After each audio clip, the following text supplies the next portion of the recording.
architecte urbaniste, spécialisé de problèmes d'environnement et de santé publique, membre du réseau environnement et santé. Il a fait sa carrière à Paris 8 et il est aussi directeur de recherche au laboratoire La Vue du CNRS.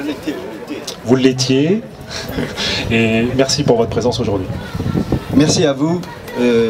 Bonjour, excusez-moi de bousculer votre emploi du temps parce que je dois aller de l'autre côté de Paris tout à l'heure pour une réunion familiale.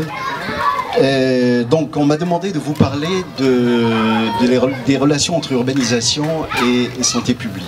Et effectivement, ça m'amène à parler plus particulièrement du rapport entre urbanisme et médecine, hein, qui est une question fondamentale.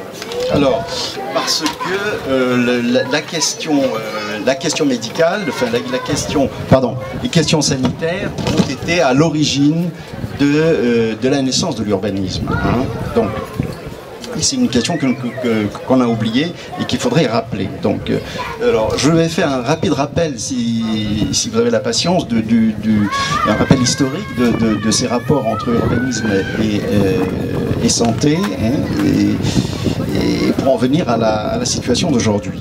Alors, au XIXe siècle, face à la faiblesse de la médecine qui ne comprenait pas l'étiologie des maladies infectieuses, le choléra notamment, qui semait la panique dans la population, on pensait alors qu'elle venait des miasmes, hein, des mauvaises odeurs. On pensait que ces maladies infectieuses avaient pour origine les miasmes. Alors on a apporté une réponse évidemment non scientifique à cette question, mais qui était intuitive en recourant à l'hygiène. Hein. Haussmann, avec l'aide d'Alphand et de Belgrand et d'autres grands acteurs, donc, transforma Paris par une action urbanistique articulée autour de 3 grands systèmes.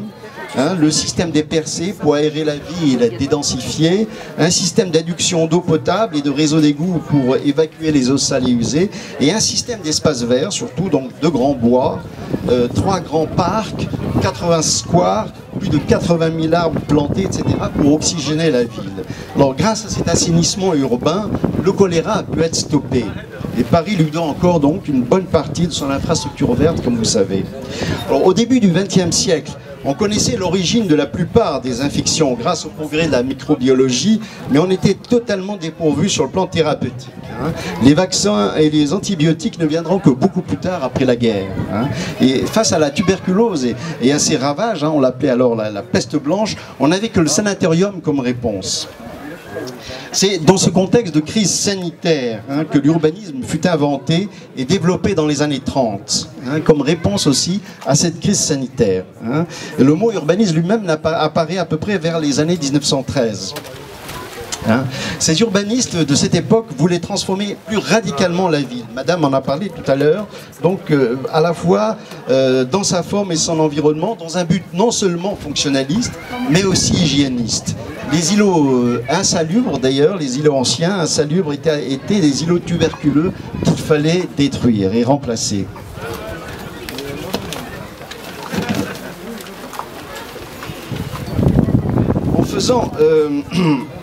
En faisant éclater tout le tissu ancien.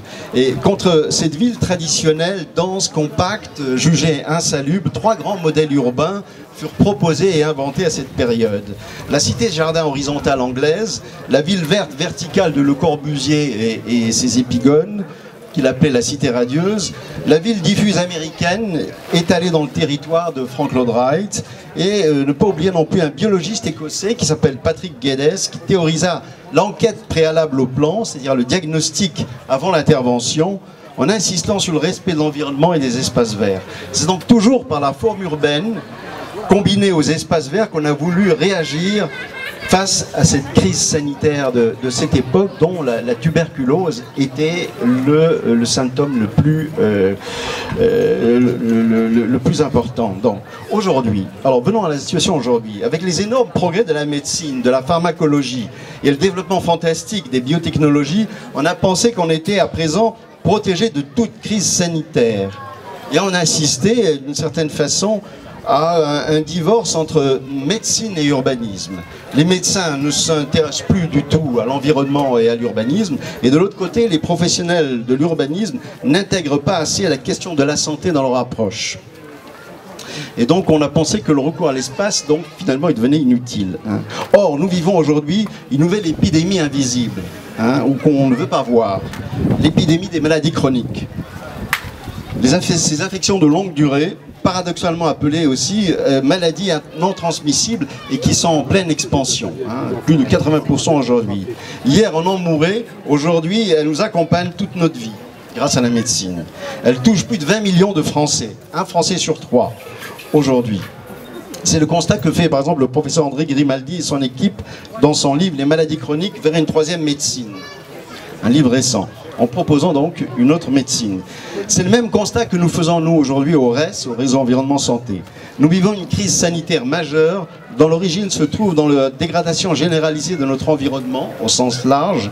Nous subissons un empoisonnement chimique généralisé qui affecte notre environnement, notre alimentation. Hein, c'est la fameuse question des perturbateurs endocriniens. Une détérioration de la qualité de notre cadre de vie et des conditions d'habitat et de travail avec l'accélération des rythmes de vie.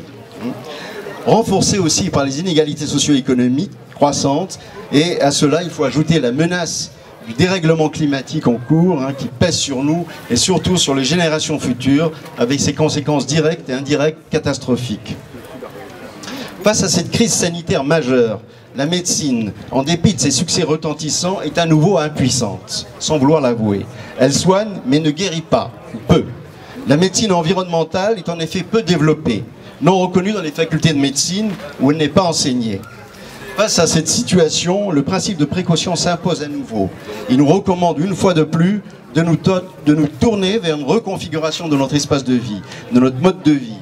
Un nouvel urbanisme, dit durable, est à concevoir en revoyant la forme de nos villes, la densité urbaine et le rapport entre minéral et végétal, en interrogeant les concentrations mégalopolitaines excessives, en redéfinissant nos relations à l'environnement et à la nature, dans un sens plus soutenable, en s'engageant dans une transition énergétique vers les énergies renouvelables pour aller vers une ville zéro carbone, dans laquelle les espaces verts combinés à une agriculture urbaine doivent avoir une place centrale et stratégique essentielle. C'est à ces conditions-là qu'on peut espérer avoir une amélioration de la crise sanitaire que nous vivons, crise sanitaire non dite. Je voudrais conclure, si j'ai une minute, donc par les effets bénéfiques attendus des espaces verts. Hein, donc les espaces verts, leurs effets sont bien connus. Hein, il y a d'une part l'effet thermique sur le climat urbain, hein, qui permet de baisser et d'atténuer la température, les microclimats, les îlots de chaleur.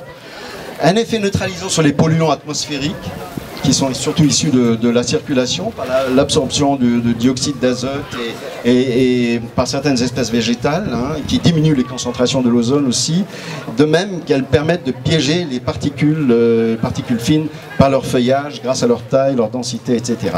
Bon, un effet acoustique également, puisque la masse végétale permet et protège contre le bruit, réduit les nuisances sonores.